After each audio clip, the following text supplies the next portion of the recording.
الحمد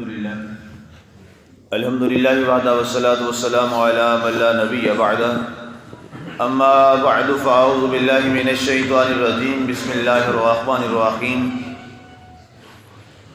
وَإِنَّ إِلْيَاسَ لَمِنَ الْمُرْسَلِينَ إِذْ قَالَ لِقَوْمِهِ أَلَا تَتَّقُونَ أَتَدْعُونَ بَعْلًا وَتَذَرُونَ أَحْسَنَ الْخَالِقِينَ اللہ ربکم ورب آبائکم الاولین فکذبوه فإنہم لمحضرون الا عباد اللہ المخلصین وترکنا علیہ فی الآخرین سلام علی الیاسین انا کذالک نجزی المحسنین انہ من عبادنا المؤمنین۔ اور بے شک الیاس رسولوں میں سے ہیں۔ جب کہا آپ نے اپنی قوم سے کیا تم لوگ تقوی اختیار نہیں کرتے؟ کیا تم بال کی دہائی دیتے ہو اور چھوڑتے ہو خالق کو جو حسن ہی حسن ہے؟ اللہ کو جو تمہارے رب کی بنیاد پر وہ تمہارا رب ہے اور رب ہے تمہارے پہلے گزر جانے والے باپ داداؤں کا۔ سو جھٹلایا لوگوں نے ان کو اور بے شک وہ پکڑ کر حاضر کیے جانے والے ہیں مگر اللہ کے مخلص بندے، اور چھوڑ رکھا ہم نے ان کا ذکر عالی بعد میں آنے والوں میں۔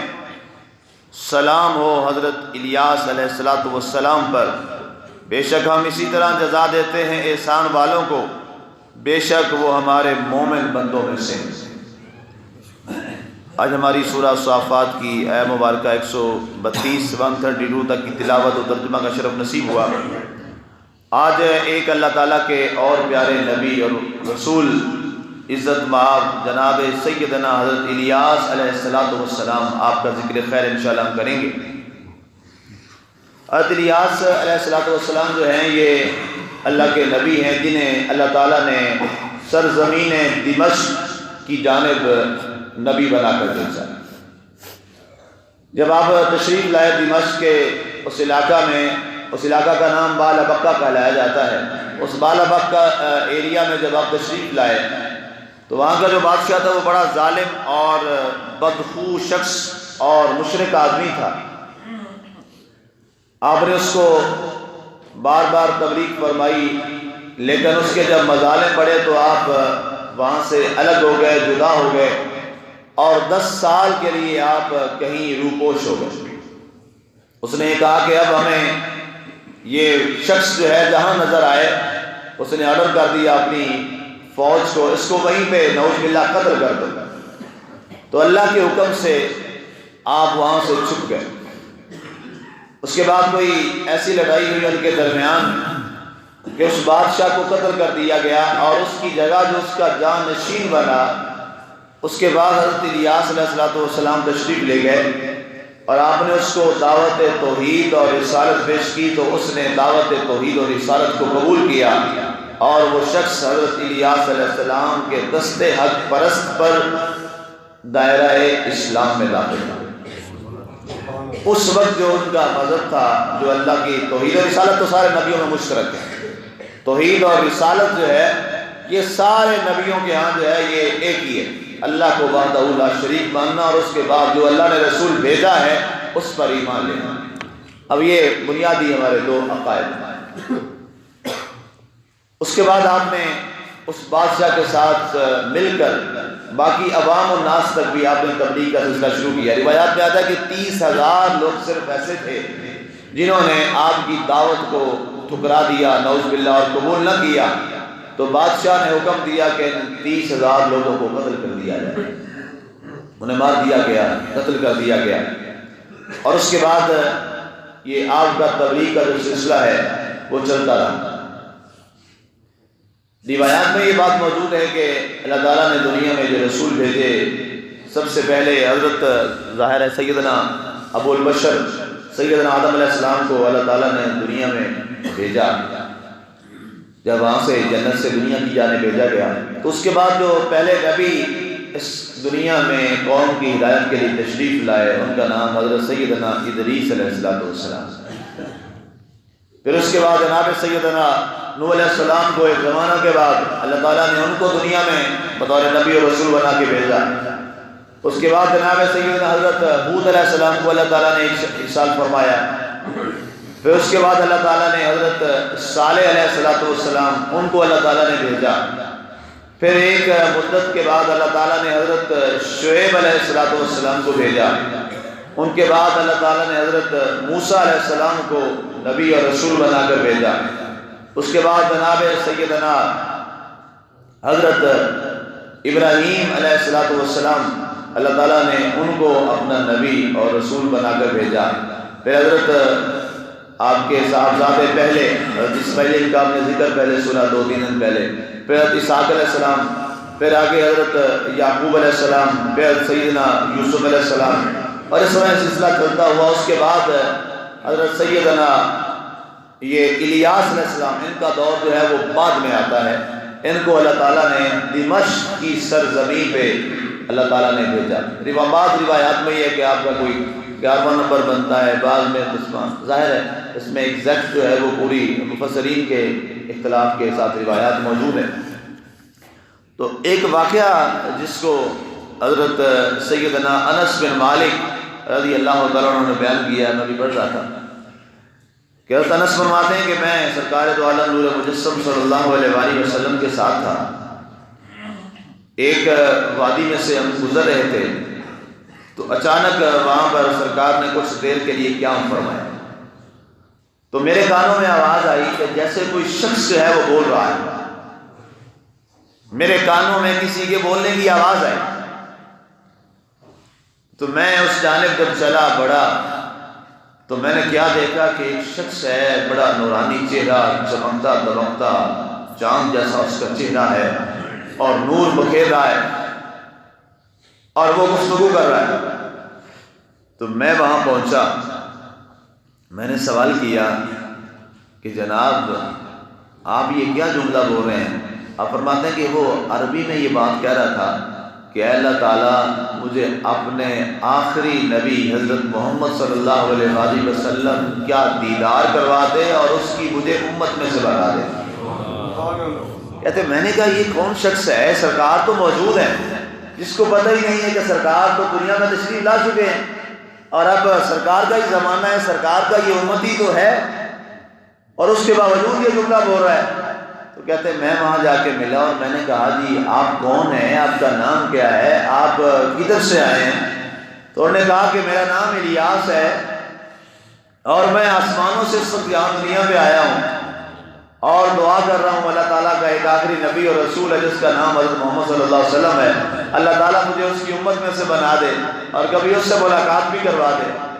تو انہوں نے کہا کہ اچھا میں اگر آپ کی ان سے ملاقات کروا دوں؟ تو انہوں نے کہا چلیں یہ تو بڑی اچھی بات ہے، کیا تمہاری ان سے ملاقات ہے؟ حضرت الیاس نے فرمایا کیا تمہاری ان سے ملاقات ہے؟ انہوں نے کہا ہاں میری ملاقات ہے۔ عطا فرماتے ہیں کہ میں نے بات کو یہیں تک راز میں رکھا۔ تو انہوں نے کہا اچھا جب جانا تو ان سے اگر تمہاری ملاقات ہو تو انہیں میرا سلام کہنا کہ تمہارا بھائی حضرت الیاس علیہ السلام تمہیں سلام کہہ رہا ہے۔ انہوں نے کہا کہ آپ انتظار کیجئے میں آپ کو بتاتا ہوں۔ تو حضرت انس فرماتے ہیں میں جلدی سے حضور کی بارگاہ میں حاضر ہوا تو میں نے کہا سرکار یہ میں نے واقعہ دیکھا۔ تو سرکار مسکرا دیے، سرکار نے فرمایا میں تمہاری ساری باتیں سماعت کر رہا تھا۔ سبحان اللہ سبحان اللہ سبحان اللہ۔ سرکار نے فرمایا میں تم کیا سمجھتے ہو کہ مجھے پتہ نہیں ہے، میں تمہاری ساری باتیں سن رہا تھا۔ تو آؤ اب ان کے پاس چلتے ہیں۔ تو حضرت سیدنا محمد رسول اللہ صلی اللہ علیہ وآلہ وسلم ان کے پاس خود تشریف لے گئے اور ملاقات ہوئی۔ تو انہوں نے کہا کہ یا رسول اللہ صلی اللہ علیہ وسلم میں سال میں ایک دفعہ کھاتا ہوں، ایک دن، میں سال میں صرف ایک دن کھاتا ہوں۔ یہ وہ نبیوں میں سے ہیں جنہیں اللہ آسمانوں پہ اٹھا لیا گیا۔ تو آج میرا وہ دن ہے، آج میرا وہ کھانے کا دن ہے۔ بعض نے کہا کہ نہیں یہ دو زمینی رسول ہیں جن کو اللہ نے زمین پر زندہ رکھا ہوا ہے، تو اس لحاظ سے الیاس کا نام یہاں زمین پہ بھی ہے، اور زیادہ مضبوط روایت یہی ہے دو نبی اللہ کے ہیں جو زمین پر اس وقت تک زندہ ہیں ظاہری طور پہ بھی، ان کا نام، ایک کا نام حضرت الیاس علیہ السلام ہے اور دوسرے نبی حضرت سیدنا خضر علیہ السلام، یہ دو کی روایات میں ملتی۔ تو آج سرکار میرا کھانے کا دن ہے، اگر آپ کرم فرمائیں تو آج ہم اکٹھے نہ کھا لیں۔ تو سرکار نے آپ کی اس دعوت کو قبول فرمایا، اور انس فرماتے ہیں کہ اس کے بعد جب میں آگے بڑھا کہ میں دیکھوں کہ سرکار کے ساتھ وہ اور کیا باتیں کرتے ہیں، میں تاکہ کچھ سنوں سرکار کے فضائل میں۔ ایک فضیلت تو وہ خود سن چکے تھے، کہتے میں نے کہا کہ آپ مزید کچھ اور سنوں کہ سرکار کی فضائل میں یہ اور کیا کہتے ہیں۔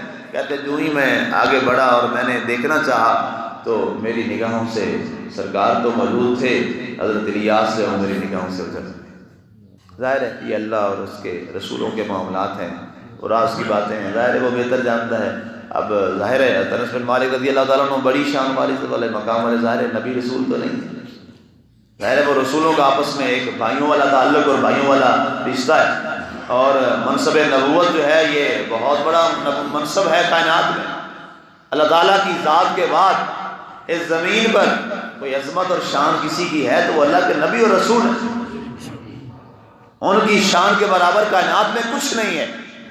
اللہ کے بعد اگر کوئی عظمت اور شان والے ہیں تو وہ اللہ کے نبی اور اللہ کے رسول ہیں۔ ظاہر ہے قرآن نے فرما دیا کہ لا نفرق بین احد من رسلہ، منصب نبوت کے لحاظ سے تو کسی میں کوئی فرق نہیں ہے۔ ہاں تلک الرسل فضلنا بعضهم علی بعض، ہاں بعض رسولوں کو بعض صفات کی بنیاد پہ ہم نے فضیلت دی ہے، کسی کو اس سے افضل بنا دیا، کسی کو اس سے افضل بنا دیا۔ فرمایا یہ ایک اور ذاتی ضمنی طور پر ایک جو جزوی فضیلت ہے وہ ہے، لیکن نبوت کے لحاظ سے سارے نبی منصب نبوت میں برابر ہیں۔ تو آپ فرماتے ہیں کہ اس کے بعد وہ میری نگاہوں سے اوجھل ہو گئے۔ بہرحال قصہ مختصر، اذ قال لقومہ لا تتقون، آپ نے اپنی قوم سے فرمایا کیا تم ڈرتے نہیں ہو، اتدعونا، کیا تم اللہ تعالیٰ کے سوا اور لوگوں کو نعوذ باللہ تم عبادت کے لیے اپنے بادشاہ کو تم نے منتخب کر لیا ہے، اور تم اس ذات کو چھوڑ رہے ہو جو احسن الخالقین، سب سے زیادہ حسین و جمیل تخلیق کرنے والی ذات، تم نے اس اپنے رب کو چھوڑ دیا۔ یہ بات کیا تھی؟ جب بھی اللہ کے نبی رسول آئے ان میں سے لکھتے ہیں کہ دو چیزوں کا انہوں نے ہمیشہ ذکر کیا ہے اللہ کی وحدانیت کو بتانے کے لیے۔ ایک تو دلائل نقلیہ ہوتے ہیں جو اللہ کی طرف سے وحی ہوتی ہے وہ بتاتے ہیں، دوسرا دلائل عقلیہ ہے، انسان کو اللہ کے پاس اللہ کی طرف سے ایک تحفہ ملا ہے، وہ عقل، سوچ، فہم، فراست ہے، انسان کو اس سے بھی کام لینا چاہیے۔ اور قرآن پاک میں اگر آپ غور کیجئے تو آپ کو جناب اس کا لفظ بار بار بار بار قرآن میں ملے گا، افلا تعقلون، افلا ینظرون، افلا تفکرون، افلا تتفکرون، افلا تتدبرون، کیا تم غور فکر نہیں کرتے، کیا تم سوچتے نہیں ہو، کیا تم فکر نہیں کرتے، کیا تم علم نہیں رکھتے، کیا تم اس بات کو دیکھ نہیں رہے ہو؟ کیا مطلب؟ انسانی عقل کو بروئے کار لانے کا بار بار حکم دیا جاتا ہے، اور جب بھی کوئی بات ہو یاد رکھیے انسان کو سب سے پہلے اس چیز کا یہ ادراک کرنا چاہیے، اور بڑے آرام کے ساتھ، بردباری کے ساتھ، علم کے ساتھ انسان کو اپنی فہم و فراست کو اپنے بروئے کار لانا چاہیے۔ آج ہمارے ہاں بہت سارے مسائل ایسے ہیں کہ اگر ان پہ ہم تھوڑا سا لمحہ کچھ سوچ لیں، ہمارے معاملات کب خراب ہوتے ہیں؟ جب کوئی معاملہ ہوتا ہے ہم اس پر سوچتے نہیں ہیں، ہم اس پر جذباتی ہو جاتے ہیں۔ تو جذبات جب ہوتے ہیں تو پھر انسان کی عقل تو کام کرنا چھوڑ دیتی ہے، اس کے بعد پھر فیصلے کیا ہوتے ہیں جناب؟ 1 منٹ میں 3 طلاقیں، خاندان برباد۔ پرسویں میرے پاس ایک بندہ درس کے بعد آیا کہ نہیں وہ ایسا معاملہ ہو گیا ہے، 3 طلاقیں کہہ دی، عورت نے کہا لڑائی ہوئی تو طلاق دے کے دکھا، اس نے کہا لے لو یہ 3 طلاقیں۔ وقتی جذبات تھے اور اولاد ہے، اب جناب پھر رہے ہیں دائیں بائیں، بیڑا گرک ہو گیا نئی نسل کا بھی۔ آپ تو اپنے آپ کو 2 کو تو برباد کیا، ساتھ جو آگے اولاد تھی اس کا بھی بیڑا گرک کر دی۔ یہ کیا ہے؟ اگر فہم و فراست سے کام لیتے اور سوچتے، ایک میں مثال دے رہا ہوں چھوٹی سی، اس کے علاوہ اور بڑے ہمارے معاشرے روزانہ کے معاملات ہیں، تو کیا یہ نوبت آتی؟ کبھی نہ آتی۔ اگر یہ سوچتے کہ جناب اگر میں نے یہ جملے 3 کہہ دیے تو تو ہمارا ہمیشہ ہمیشہ کے لیے ہم جدا ہو جائیں گے، اور ہماری اولاد جس کے انسان سب کچھ کرتا ہے اس کا کیا بنے گا؟ یہ کس کی طرف جانب جائیں گے؟ نہ ادھر کے رہے نہ ادھر کے۔ اسی طرح جب ہماری جناب لڑائی ہو جاتی، جھگڑا ہوتا ہے، کوئی بات ہوتی ہے جناب، ایک بات سنی ایسے ہی، نہ اس پہ سوچا نہ دیکھا۔ ہماری پنجابی میں مثال کہتے ہیں نا، وہ تمہارا کان کتا لے گیا، ہم کان نہیں دیکھتے، کتے کے پیچھے دوڑ پڑتے۔ ہمارے بزرگ میں یہ مثال پنجابی میں سناتے تھے۔ تو یہ آج ایک وقت تھا کہ کہتے ہیں یہ کبھی باتیں عورتوں میں تھی، اب عورتوں سے بڑھ کے مردوں میں آ گئی ہیں۔ کیا ہے؟ ہم سوچتے نہیں۔ قرآن نے بار بار دعوت فکر دی ہے، قرآن نے بار بار غور اور فکر کرنے کا کہا ہے، حتیٰ کہ اس نے اپنے وجود کے بارے میں اور وجود باری تعالیٰ کے بارے میں قرآن نے بار بار قرآن میں اس فطرت کے اوپر غور سے سوچنے کا کہا ہے۔ کئی آیات میں آپ کے سامنے یہ نماز میں پڑھتا ہوں، افلا ينظرون الى الابل كيف خلقت والى السماء كيف رفعت والى الجبال كيف نصبت والى الارض كيف سطحت۔ اللہ نے فرمایا اونٹ تک کا، فرمایا یہ لوگ عرب والے تھے، اونٹ کو نہیں دیکھتے، اتنا اونچا بلند قامت مضبوط طاقتور، اس کو بنانے والا کون ہے؟ یہ آسمان کو نہیں دیکھتے بغیر ستونوں کے کھڑا ہے، یہ بنانے والا کون ہے؟ کیا یہ لوگ زمین کو نہیں دیکھتے، یہ بچھانے والا کون ہے؟ اس کے اوپر کتنا وزن ہے، کبھی کامتی نہیں ہے، ہم چاہے تو کامتی ہے۔ فرمایا ان کو اندازہ نہیں ہے یہ بنانے والا سارا کون ہے، آسمانوں زمینوں کا، اونٹوں کا، جانوروں کا، جانداروں کا، پھلوں کا، باغات کا، یہ بنانے والا ایک ہے، وہ اللہ وحدہ لا شریک ہے۔ یہ فکر ہے، تو آپ نے اس کی دعوت دی۔ اگر بھی یہ موضوع اس پہ چل رہا ہے، اس پہ چلا کل بات کریں گے۔ وما علینا